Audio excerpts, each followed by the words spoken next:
여러분 안녕히 주무셨습니까? 우리가 잠든 사이 어떤 일이 있었을까요? 지난 금요일 미국 증시의 움직임부터 살펴보도록 하겠습니다.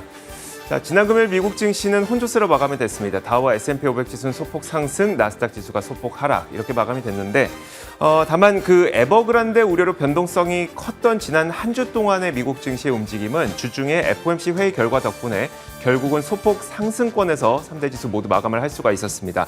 다만 지난 금요일만 놓고 본다면 일단 에버그란데 우려가 끝나지 않았습니다. 결국은 목요일로 예정되어 있었던 달러 표시 채권에 대한 이자 지급을 완료하지 못한 것으로 외신들이 보도를 하고 있는데요. 하지만 델타 변이 바이러스에 대한 우려가 좀 다소 둔화가 되면서 여행과 항공, 크루즈와 같은 여행 관련주들이 반등하는 모습이 나타났었고 금융주라든지 에너지주와 같은 리오프닝 관련주들도 상승하면서 다우지수와 S&P 500 지수는 소폭 상승할 수가 있었습니다.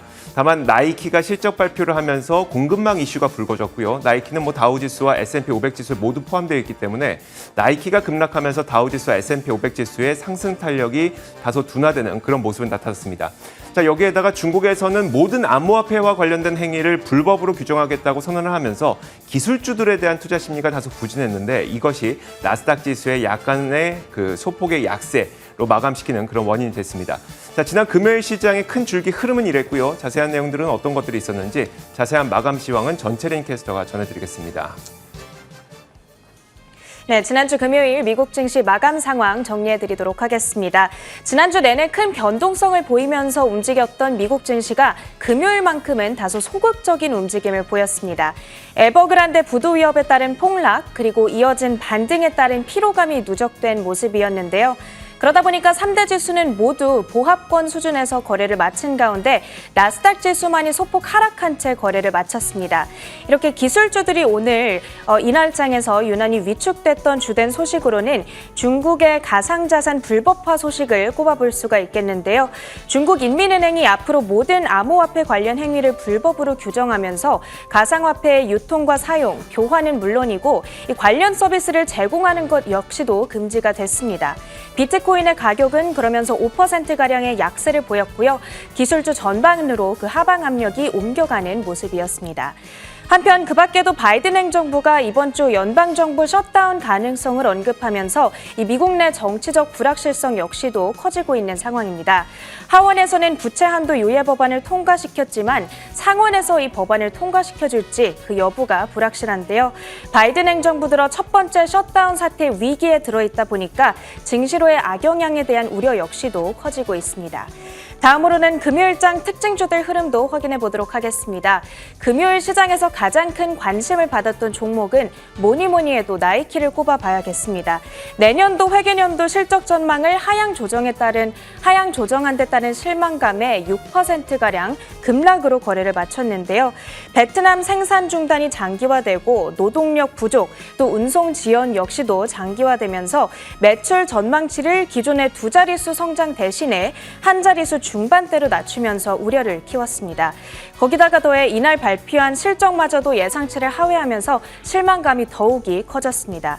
나이키로부터 이런 소식이 들려오다 보니까 최근에 공급망 문제로 어려움을 겪고 있는 미국의 다른 여러 기업들 역시도 우려감을 현재 받아가고 있는 상황입니다. 한편 이렇게 급락했던 나이키에 맞서서 지수 하락을 방어한 종목군들이 있습니다. 바로 리오프닝 관련주들이 되겠는데요.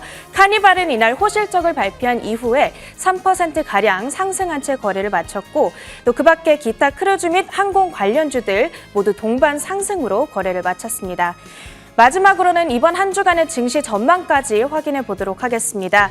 이번 주에는 셧다운 리스크로 인한 정치적 불확실성이 크게 남아있는 가운데 연준 당국자들의 주요 발언 그리고 주요 경제 지표의 발표가 예정되어 있다 보니까 변동성에 다소 대비한 어떤 대응이 필요하겠습니다.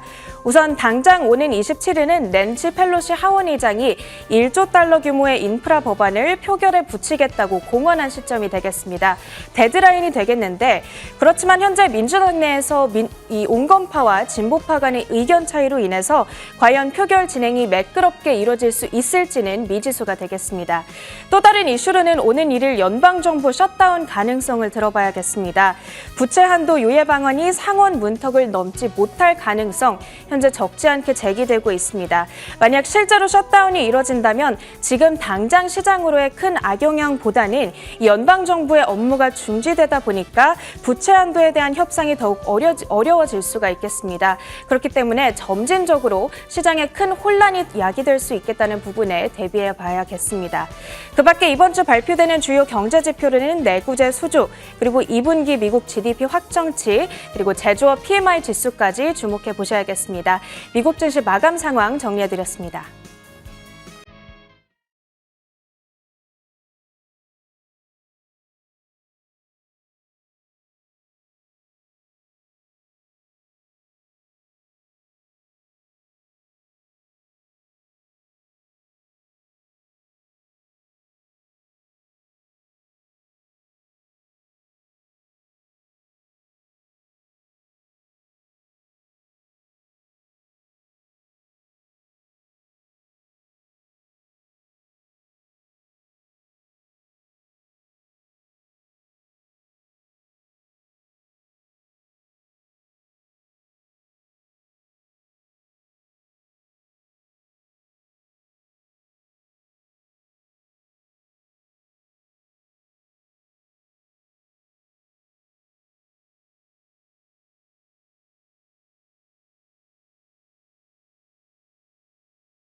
자, 지난 금요일 미국 시장에 있었던 일들을 저희가 키워드를 설정해서 하나씩 분석해보는 시간입니다. 애프터마켓 오늘도 신한금융투자 WM 리서치부 스마트머니 추적팀 최진석 팀장 함께하겠습니다. 어서 오세요. 안녕하십니까? 네, 안녕하세요.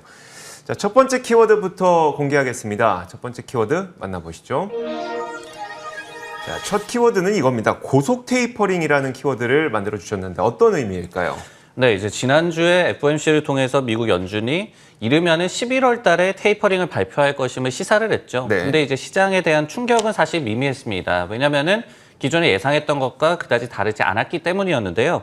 하지만은 이게 고속 테이퍼링으로 만약에 나타난다라고 한다면은 이런 시장의 충격이 좀 가중될 수 있다라는 점을 좀 경고하는 메시지가 나와서 소개를 해드릴까 합니다. 바로 이제 제레미 시겔 와튼스쿨 교수가 이런 얘기를 했는데요. 연준의 인플레이션 전망에 대한 신뢰도가 떨어진다면서 긴축이 가속화될 수 있는 리스크에 대해서 경고하고 나섰습니다. 시겔 교수는 지난 금요일에 CNBC에 출연을 해서 연준의 전망보다도 훨씬 더 강한 인플레이션이 나올 것이다라고 전망을 했는데요. 그러면서 이는 연준의 조기 긴축 압박으로 작용할 것이고 그렇기 때문에 내년 초에 이에 따른 증시에 대한 타격이 발생할 수 있을 것이다라고 분석을 했습니다. 그러니까 우리는 지금까지는 테이퍼링의 시작 시점에 대해서만 많은 논의를 했었는데 제레미 시겔 교수는 시점보다도 이제 속도가 어떻게 될 것이냐에 따라서 이게 시장에 충격이 올 수 있다 이런 전망을 내놓은 거네요. 자, 그렇다면 요즘 들어서 이제 뉴스를 보다 보면은 실제로 영구적인 인플레이션이 발생할 것이다. 아니면 인플레이션에 대한 우려감을 표명하는 기업들도 꽤 많이 나타나고 있는 것 같거든요. 네, 이제 시겔 교수가 이런 얘기를 한 이유 중에 하나가 네. 바로 이제 인플레이션이 연준의 예상 아니면 저희의 예상보다도 더욱더 길게 강하게 이어지는 것 때문 아니겠습니까? 네. 이런 영구적인 인플레이션을 걱정을 하면서 기업들과 관련해서도 최근에 우려 섞인 그런 뉴스플로우가 많이 좀 나오고 있는 것 같습니다. 로직은 이렇습니다. 인플레이션이 생각보다 강하게 그리고 길게 이어진다. 그러면 연준이 더욱더 빠른 긴축을 할 수가 있다. 이에 따라서 증시가 타격을 받을 수 있다. 이런 시나리오가 있을 수 있겠고요. 두 번째로는 이 같은 인플레이션이 좀 영구적으로 펼쳐지는 그런 가운데서 기업 이익이 타격을 받을 수 있다. 이렇게 저희가 시나리오별로 생각을 해볼 수가 있을 것 같습니다. 그 한 예가 이제 지난 금요일장에서 나이키가 급락한 사례라고 보여지는데요. 한 6% 정도 주가가 급락을 했죠. 근데 FY 2022년도, 그러니까 내년 5월에 결산이 되는 회계연도의 매출 증가율 전망을 기존에 두 자릿수대 초반에서 한 자릿수대 중반으로 하향 조정을 했습니다. 그러면서 이제 베트남에서의 생산 차질 지속이라든지 구인난 그리고 배송 시간 지연 등의 공급망이라든지 아니면은 비용 관련된 리스크를 이번에도 지목을 했거든요. 근데 이제 나이키 외에도 코스트코도 이제 화물이나 인건비가 영구적인 이제 인플레이션 항목이 될 것이다라고 경고를 했고, 앞서서 페덱스가 또 배송비를 결국은 인상한다라고 발표를 하는 등 최근에 이제 기업들 사이에서 인플레이션이 길게 이어진다 그러면서 비용 증대 이슈가 좀 실적에 영향을 줄 수 있다. 이런 부분의 좀 요인들이 좀 시장에서 좀 주목을 받고 있는 것 같습니다. 그나마 지금까지는 파월 연준 의장이 지금 나타나고 있는 인플레이션은 단기적인 것 같다라고 얘기를 했기 때문에 시장은 많이 안심을 하고 있었는데, 만약에 제레미 시겔 교수와 그리고 수많은 기업들이 예고하고 있는 것처럼 인플레이션이 크게 발생할 경우에는 테이퍼링의 속도가 빨라지면서 증시에 타격을 주거나 아니면 기업의 이익을 타격을 줄 수 있다, 이런 얘기네요. 네, 그렇기 때문에 이제 우리가 뭐 투자 전략상으로 생각을 해본다고 하더라도 네. 뭐 이런 얘기가 많이 나왔었죠. 이런 인플레이션이 조금 더 장기화되고 영구화될 수 있는 상황에서 가격을 전가시킬 수 있는 가격 결정력이 있는 기업들이 결국은 이익도 좀 방어를 할 것이고, 네. 그렇기 때문에 이런 기업에 좀 투자를 많이 해봐야 된다. 이런 뭐 한간에서 많이 나오고 있는 투자 전략과도 좀 연관이 되는 그런 상황이다라고 볼 수가 있겠습니다. 알겠습니다. 자, 이렇게 첫 번째 키워드 살펴봤고요. 이어서 두 번째 키워드 보도록 하겠습니다. 두 번째 키워드는 바로 이겁니다.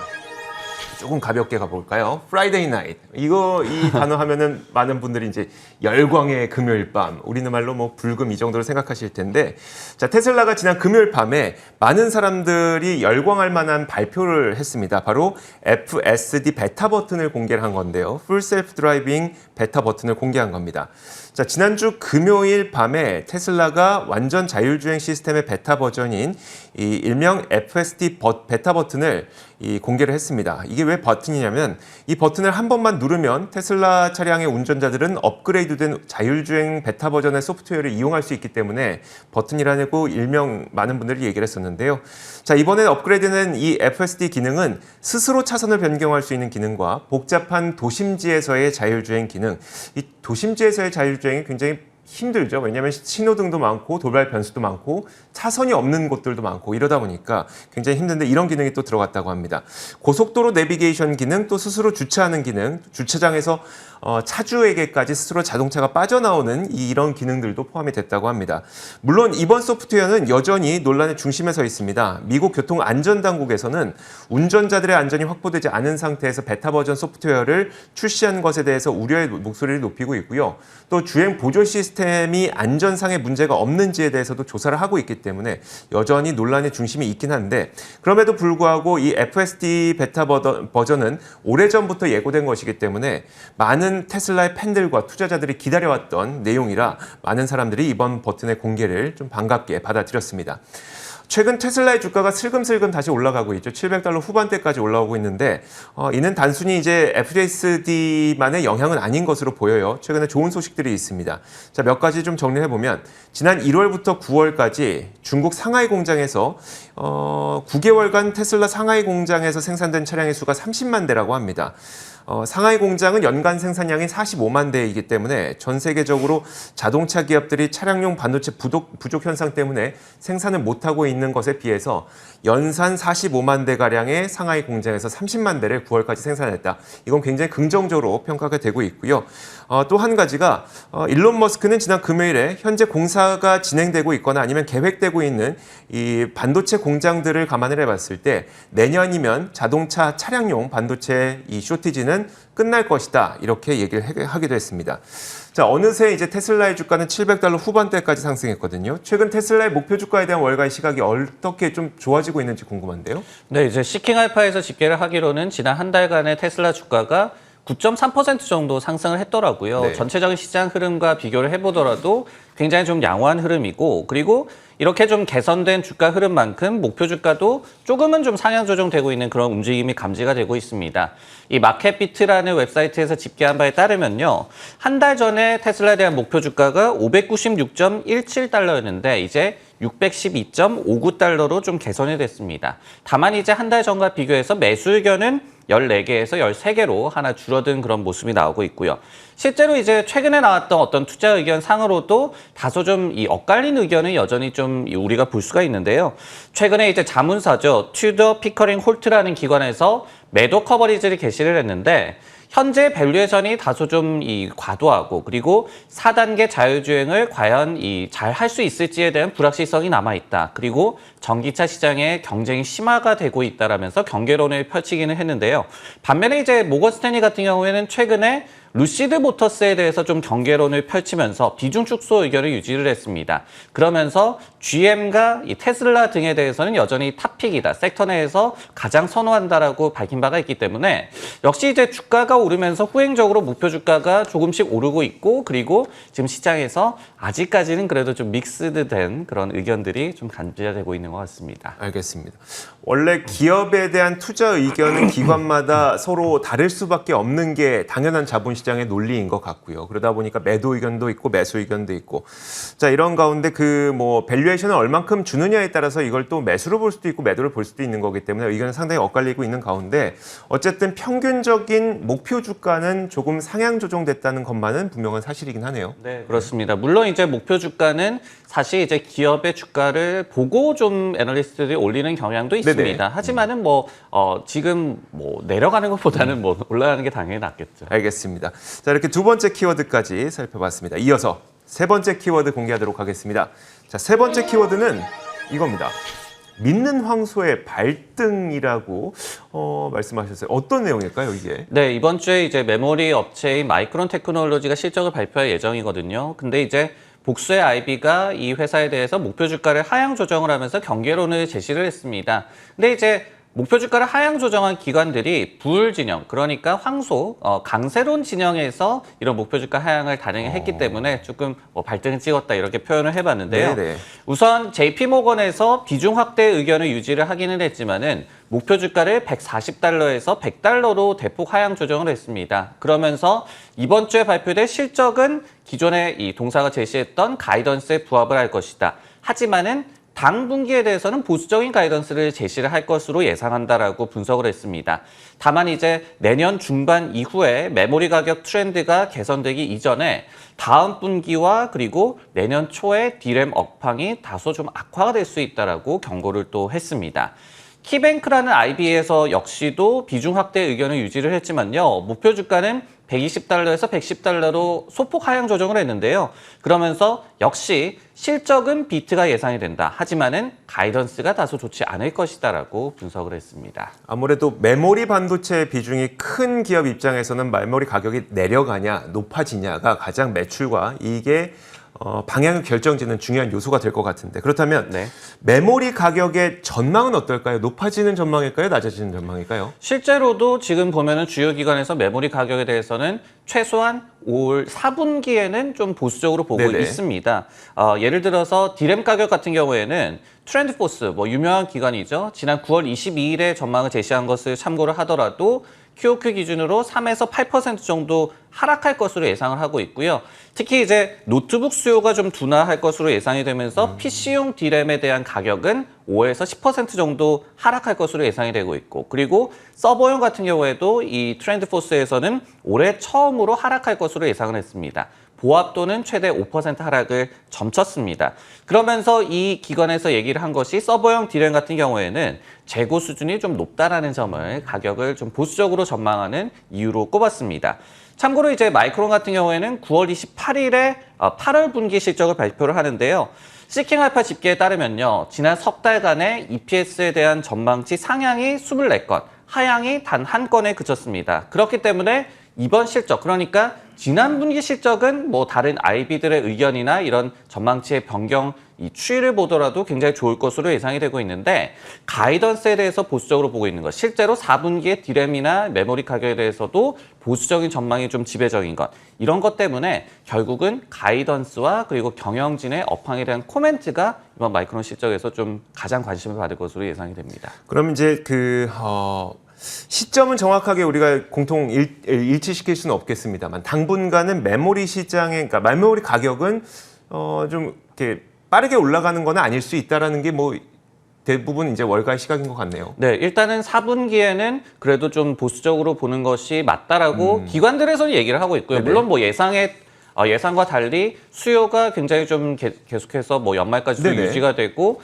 사실은 뭐 재고가 그렇게 많지 않았더라. 아니면은 예상보다 수요가 굉장히 또 폭발적이었더라. 이런 수는 있지만 네네. 지금 예상으로는 최소한 4분기에는 조금은 좀 보수적으로 기관들이 보고 있는 것 같습니다. 네, 알겠습니다. 자, 이렇게 세 번째 키워드까지 봤습니다. 이어서 네 번째 키워드 공개하겠습니다. 네 번째 키워드는 이겁니다. 자, 쇼핑 시즌의 기대주. 자, 올해 연말 쇼핑 시즌. 우리나라 말고 이제 미국에서는 이제 11월 추수감사절부터 시작해서 줄줄이 쇼핑 시즌이 기다리고 있는 상태죠. 자, 이번 쇼핑 시즌의 가장 큰 기대주는 누구일까요? 짐작해 볼 수 있는 기사를 좀 소개해 드리도록 할 텐데 결론부터 말씀드리자면 아마 BNPL 관련주가 되지 않을까라고 합니다. 뭐 관련주로는 뭐 어펌, 스퀘어, 페이팔 이런 기업들이 있겠죠.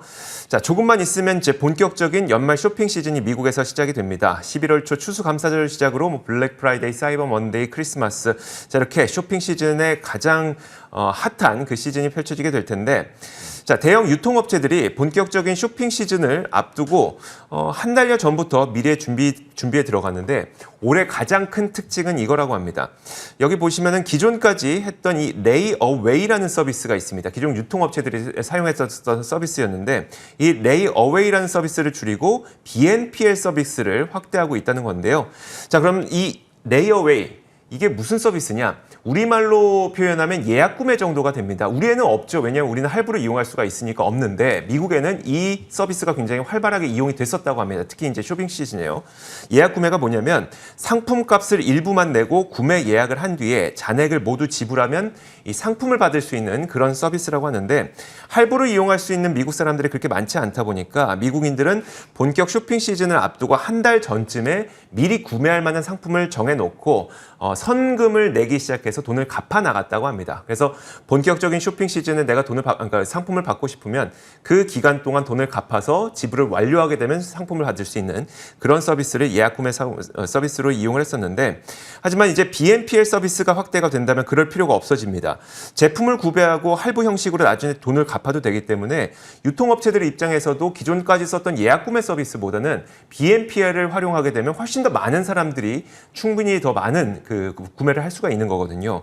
특히 어펌의 경우에는 뭐 월마트뿐만 아니라 아마존까지 BNPL 서비스를 파트너십을 맺고 있는 상태이기 때문에 월마트도 당연히 예약 구매를 이제 취소를 하고 그리고 BNPL을 확대하는 그런 움직임을 보이고 있습니다. 증권가에서도 이 BNPL 서비스의 확대가 빨라질 것으로 전망을 하고 있는데 RBC 캐피털에서는 BNPL 서비스로의 전환 비율이 20%에서 30%로 증가할 것으로 전망하고 있습니다. 자, 그만큼 이제 BNPL의 경우에는 우리의 할부 정도를 이용하면 되기 때문에 많은 사람들이 이제 돈을 갚아낸다고 하면은 훨씬 더 많은 매출, 그러니까 훨씬 더 많은 구매를 할 수가 있게 되죠. 그러다 보니까 이 수수료가 비싸다고 하더라도 유통업체들 입장에서는 이 BNPL 서비스를 확대하는 것이 본인들의 매출 확대에 큰 도움이 되거든요. 많은 기업들이 이걸 채택을 하고 있는 상태입니다. 자, 그래서 이 BNPL 관련주라고 우리가 대표적으로 꼽을 수 있는 어펌, 스퀘어, 페이팔 이런 기업들이 쇼핑 시즌에 수혜를 받을 수 있지 않을까라는 전망이 나오고 있는 건데 자, 이번 쇼핑 시즌 최대 수혜주에 대해서 월가에서는 어떻게 바라보고 있을까요? 네, 이제 쇼핑 시즌과 관련해서 BNPL 기업들이 굉장히 혜택을 받을 것이다. 뭐 이런 전망까지는 아직까지 뭐 구체적으로 나오고 있지는 않은 것 네. 같지만요. BNPL 관련돼서 좀 수혜주를 꼽아본다면은 지난 9월 중순에 나스닥닷컴에서 4개 종목을 꼽았습니다. 그렇기 때문에 이거를 좀 소개를 해드리자면요. 결국은 이제 직접 서비스를 하고 있고 그리고 또 아마존과 협업을 하고 있고 뭐 이런 기업이 바로 어펌으로 생각을 하시면 될 것 같고 그리고 두 번째가 페이팔도 자체적인 BNPL 서비스를 갖고 있죠. 페인4라고 해가지고 4번에 나눠내는 그런 서비스를 갖고 있습니다. 그리고 최근에 또 일본의 페이디라는 BNPL 업체를 인수하기도 했습니다. 세 번째가 스퀘어죠. 애프터페이를 무려 290억 달러, 약 한 30% 정도 프리미엄을 얹어서 인수한 바가 있었고요. 그리고 네 번째가 비자인데 비자도 이제 미국을 비롯해서 캐나다라든지 러시아 그리고 말레이시아에서 서비스를 개시하고 있다라고 나스닥닷컴에서는 밝혔습니다. 그렇기 때문에 이런 BNPL 시장이 떠오른 것과 관련해서 이런 기업들에 좀 주목을 해보라 이런 조언들이 나오고 있는 것 같고요. 참고적으로 이제 BNPL 시장과 관련해서 두 가지 정도 특징을 좀 말씀을 드리고 싶습니다. 첫 번째로 BNPL 업체들은 가맹점들에게 수수료를 높게 물립니다. 근데 그럼에도 불구하고 가맹점들이 왜 BNPL 서비스를 채택을 하느냐. 첫 번째는 구매 대금을 바로 받을 수 있다는 장점이 있고요. 그리고 두 번째로 실제로 자신들이 BNPL 서비스를 내놓았을 때, 그러니까 포함을 했을 때 소비자들의 구매율이 훨씬 더 많이 높아진다라고 하거든요. 그렇기 때문에 가맹점들이 신용카드 수수료보다 더 높은 수수료를 물면서까지 BNPL을 채택하고 있다라고 이해를 하시면 될 것 같고요. 그리고 두 번째로 이 시장이 앞으로 어떻게 될 것이냐라는 것을 좀 전망을 해봤을 때는 애플도 이제 골드만삭스랑 협업을 해서 BNPL 서비스를 내놓는다고 얘기가 나오고 있죠. 즉 대기업들이 이제 이 서비스를 직접 하거나 그러니까 내재화시키거나 아니면 앞으로도 좀 M&A가 굉장히 좀 활발하게 이뤄질 가능성이 높다라고 시장에서는 좀 중론으로 보고 있는 그런 상황입니다. 알겠습니다. 자, BNPL 산업도 관심을 좀 가지면 좋을 것 같고요. 자, 이렇게 저희가 지난 금요일에 있었던 일들을 키워드를 설정을 해서 자세하게 분석해봤습니다. 신한금융투자 WM 리서치부 스마트머니 추적팀 최진석 팀장과 함께했습니다. 고맙습니다.